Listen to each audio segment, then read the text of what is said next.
नमस्कार, NDTV India में आपका स्वागत है। मैं हूं सौरभ शुक्ला। हमारे साथ ज़िक्रुर रहमान साहब हैं, जो कि बहुत दिलचस्प व्यक्तित्व है इनका। इंटेलेक्चुअल भी हैं, आईएफएस ऑफिसर रहे हैं और आप फिलिस्तीन में भारत के राजदूत रहे हैं, वो भी बहुत क्रूशियल टाइम 2005 से 2008। सर, आप नज़रें लगाए हुए हैं, आप बात भी कर रहे हैं, चैनल्स में भी बात कर रहे हैं, लिख भी रहे हैं। अब बड़ा इंटरेस्टिंग मोड आ गया है, दुखद है पर इंटरेस्टिंग ये भी है कि अब आगे होगा क्या। इजराइल कह रहा है अब हम ज़मीन से घुसेंगे गाज़ा में, उसके टैंक्स आ गए हैं। अब तक वो हवाई हमले कर रहा था। ज़मीन से लड़ाई करना कितना मुश्किल होगा इजराइल के लिए, और क्या वो जो कह रहा है कि जो फिलिस्तीनी रह रहे हैं गाज़ा पट्टी में, वो छोड़ के रिफ्यूज ले लें मिस्र में या किन्हीं और देशों में, वो क्या पॉसिबल है? ज़मीन से संभव है कि गाज़ा में घुस करके इजराइल जो है कब्जा कर पाए? कितना मुश्किल होगा इजराइल के लिए? देखिए, इजराइल जा सकते हैं, अंदर अंदर जाने में कोई मुश्किल नहीं है उसे। इजराइल पहले भी वहाँ रूल करता था। 1967 से इजराइल अंदर ही था। वो तो उनको प्रॉब्लम थी कि गाज़ा में उनके लिए रोज़ हमले हुआ करते थे वहाँ, इसलिए वो गाज़ा से निकले। शारोन जो थे, जो वहाँ के प्राइम मिनिस्टर थे, वो जानबूझ के वहाँ से निकल के आए थे, चूँकि वो सरदर्द था उनके लिए। उनके रोज़ उनके यहाँ लड़ाइयाँ होती थी और रोज़ जो जो वहाँ के जो फाइटर्स हैं, जो पैलेस्टीनियन फाइटर्स हैं, लोग उनके ऊपर हमले करते थे। तो शारोन ने ये डिसाइड किया कि हम गाज़ा को छोड़ते हैं और बाहर से उसको एक प्रिजन बना देते हैं। तो बाहर से चारों तरफ से बंद कर दिया और उनको वहाँ रहने दिया। जहाँ तक ये है कि आप 1.2 या 2.3 मिलियन लोगों को वहाँ से भगा दें, तो कैसे मुमकिन है? इजिप्ट कैसे अलाउ करेगा कि 2.3 मिलियन को आप उनसे कहें कि साहब यहाँ से निकल जाइए? नामुमकिन है। 2.3 या 1 मिलियन या 1 मिलियन, या वो कहते हैं कि साउथ गाज़ा के लोगों को जो है वो कि वहाँ से निकल जाओ। कितने निकल जाएंगे? 1000, 2000, 3000, 5000, 10,000, 1 लाख? आप ऐसा थोड़ी कर सकते हैं कि 1.3 मिलियन को ये कहते हैं कि सब यहाँ से निकलो।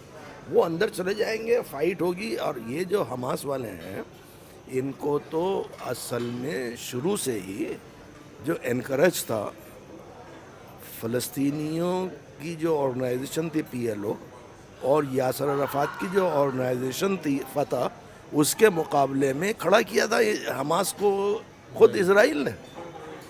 अब जो है वो मॉन्स्टर बन गया। अब इनके लिए वो परेशान कुन हो गया है। ये बिल्कुल ऐसे ही होता है कि आप कोई भी एक ऑर्गेनाइजेशन को खड़ा कर दें, उनको हथियार दे दें, उनको सपोर्ट करें। जब वो मजबूत बन जाते हैं तो आपके लिए सरदर्द हो जाते हैं। तो ये इनके लिए सरदर्द हो गए हैं। तो इजराइल अंदर दाखिल हो सकता है, लेकिन अंदर दाखिल होने के बाद जितना नुकसान इजराइल को होगा, उसका जो अभी मेरा जहाँ तक ख्याल है, ये सिर्फ पॉपुलैरिटी के लिए नेतन्याहू कर रहे हैं। चूँकि नेतन्याहू की पोजीशन कंट्री में, अपने मुल्क में बहुत कमज़ोर थी। अब वो ये सोच रहा है कि इस तरह के बोल्ड डिसीजन ले ले वो, और बोल्ड डिसीजन लेके दुनिया को बताए कि हम जो हैं वो नहीं छोड़ेंगे इन लोगों को। तो वो एक पॉपुलर स्टैंड है जिसमें वो ये सोचते हैं 1000, 2000, 3000, 4000, 5000 भी मरेंगे। गाजा में घुसेगा, और तो जाहिर है जब गाजा में घुसेगा तो गोरिल्ला वॉरफेयर जो होता है वो हम देखने को मिलेगा। वो देखने को मिलेगा। वो तो घुसेंगे, ये ज़रूर घुसेंगे। हमास तैयार होगा उसके लिए। हमास उसके लिए तैयार है। हमास तो कह रहा है, वो कहते हैं आओ हम तो तैयार हैं आपसे लड़ने के लिए। देखिए, ज़मीन किसकी है? वो ज़मीन इजराइल की नहीं है। वो सन ऑफ द सॉइल्स जो है वो कौन है? वो तो हमास वाले हैं ना। उनको एक एक इन जगह की पता है। इजराइल जाएंगे, घुसेंगे अपनी मिलिट्री पावर की वजह से या अपनी इंटेलिजेंस शेयरिंग की वजह से। कब तक रहेंगे वहाँ? साल 2 साल रहेगा ज़्यादा से ज़्यादा, फिर वापस निकल के आना ही पड़ेगा। जैसे 1967 से लेके 1990 तक जो है वो वहाँ थे, वहाँ से वापस निकले बाहर, तो रह नहीं सकते, आना तो पड़ेगा। हमास ने भी सुरंगें वगैरह बना रखी हैं। आप जब वहाँ थे, जो आपके लोगों से बात हो रही है, हमास ने भी तैयारी कर रखी होगी अपनी कि इतना बड़ा अचानक से इतना बड़ा हमला कर दो, उन्हें पता था इसके तो परिणाम होंगे ही। देखिए, हमास ने सारी तैयारियां यकीनन करके रखी होंगी।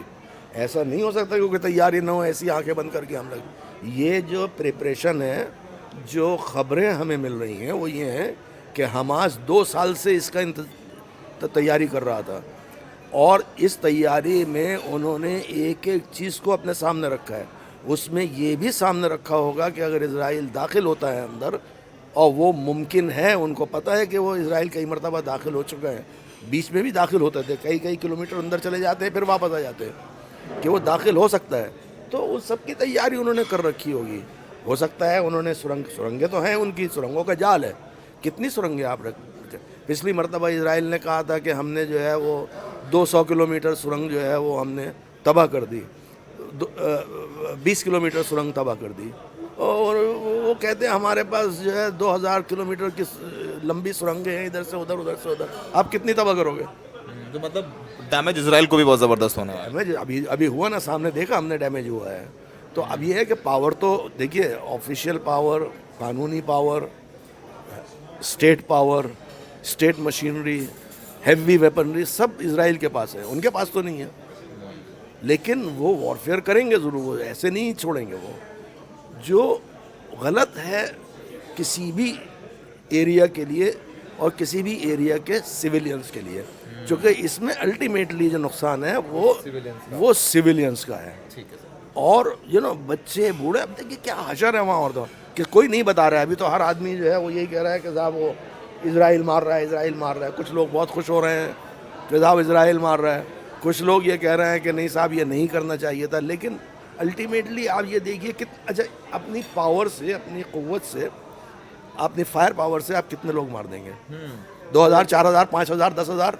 वो भी कह रहे हैं कि भाई हम इतने समय से ओपन प्रिजन में हैं, ये डू और डाई हमारे लिए। वो ये कहते हैं साहब हमारे रोज़ 10-20 तो मरते ही हैं।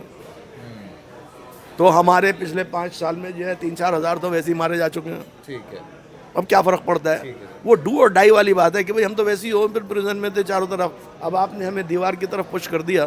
तो लेकिन इसका मकसद ये नहीं है कि हम उनको जायज़ ठहरा रहे हैं। जो इस वक्त हुआ वो नाजायज़ था, लेकिन नाजायज़ के बावजूद हमें 2 चीज़ बहुत क्लियर होनी चाहिए, और वो ये है कि एक तो पैलेस्टीनियन इशू है, वो एक अलग है, और हमास का इशू एक अलग है। जो हमास ने किया, वो हमास के काडर कितने हैं? 2-3 हज़ार, 4 हज़ार, 5 हज़ार होंगे। जो उनके मेन लड़ाकू हैं 6 हज़ार होंगे। लेकिन 1500 लोगों के बारे में कहते हैं कि 1500 लोग थे टोटल मिला के, जो उनके मेन काडर के लोग हैं। नाउ आप 1500, 2000 या 6000 के मुकाबले में आप हज़ारों सिविलियंस को मार रहे हैं। ठीक है, ये क्या है? तो हमास ने भी तैयारी कर रखी होगी, उनको पता है कि इजराइल आएगा ज़रूर, क्योंकि इजराइल जाहिर सी बात है वॉरफेयर में ज़्यादा यकीन करता है। तो अब देखना होगा आगे क्या होगा, क्योंकि हमास ने पूरी प्लानिंग करी। और सोचिए इतने जो मोसाद, जो इजराइल का विश्व का सबसे ज़्यादा इंटेलिजेंस में बात करें तो जासूस, सबसे बड़ा जासूस मोसाद को माना जाता है, वो फेल हो गई इंटेलिजेंस, वो उसकी इंटेलिजेंस फेल हो गई, उनको पता नहीं था इतना बड़ा हमला प्लान हो रहा है। तो सोचिए किस तरीके से ये हमास ने प्लान कर रखा है। आप देखते हैं कि आगे क्या होता है। लेकिन इसके लिए जब तक कोई हल नहीं निकले तब तक ये झगड़ा चलता रहेगा। 2 state solution is the only solution. और अगर नहीं होगा ये, तो फिर ये जिस तरह पिछले 70 साल से ये वायलेंस चल रहा है, वो वायलेंस चलता रहेगा। देखिए, पैलेस्टीनियंस ने प्रूव कर दिया था कि हम लोग जो हैं वो मॉडरेट हैं, और हम लोग 1993 ओस्लो अकॉर्ड के बाद कि हम लोग 2 स्टेट सॉल्यूशन चाहते हैं। एग्रीमेंट साइन कर लिए थे, इजराइल को रिकॉग्नाइज कर लिया था, सब कुछ कर लिया था। उसके बावजूद कितनी ही कॉन्फ्रेंसेस हुई, मामला आगे नहीं बढ़ रहा, वो आगे नहीं बढ़ने देना चाहते, बिकॉज वो इंटरेस्टेड नहीं है। ठीक है सर। तो लेकिन अब ये आगे चलता रहेगा, साइकिल चलते रहेगी। ज़मीन के लिए निर्दोषों की लाशें बिखरी हैं, खून बह रहा है। अब तक कोई बड़ा देश मध्यस्थता नहीं कर रहा है। आगे अब देखना होगा क्या होता है। लेकिन अगर इजराइल अंदर घुसा ज़मीन से तो नुकसान इजराइल का होगा, और हमास तो कह रहा है कि हमारे डू और डाई है। सहयोगी अश्विनी मेहरा के साथ दिल्ली से सौरभ शुक्ला, NDTV इंडिया।